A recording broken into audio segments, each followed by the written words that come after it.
We feel it's really important to do a major motion picture now to get to the general public, to introduce to them what science and technology can do under the direction of the Venus Project within a resource-based economy. I think a motion picture can be played over and over again.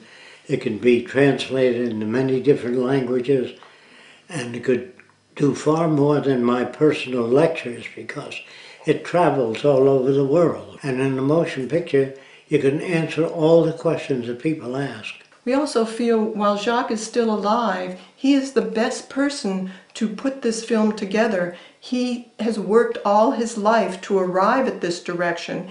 He hasn't just read books. He has experimented and worked with people and worked with technology and showed just how a resource-based economy can function and what it will look like.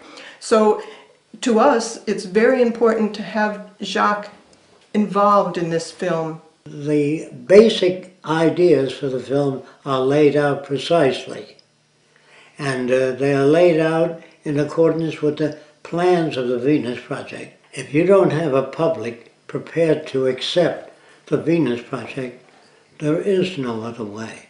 All of the future scenarios in science fiction films are detrimental, are scary, are technology overcoming and killing people, dictatorial governments and technology watching your every move. This is quite the opposite of the Venus Project for anybody who knows about it.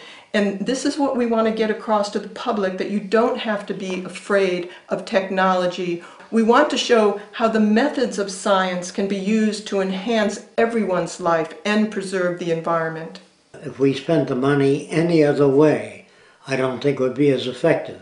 We need a large following to get this implemented. People don't know what's missing. They don't know any other system. So we want to show life in a resource-based economy, then show flashbacks of how we get from here to there, and do it in an entertaining way so we could bring the public along with it. The Venus Project story is already fairly explicit, and what we need perhaps from a writer is putting it in terms that might be easily understood or acceptable. It will have a lot of CGI in it, which is expensive because it does take place in the future. But it depends on when and what kind of funds we get.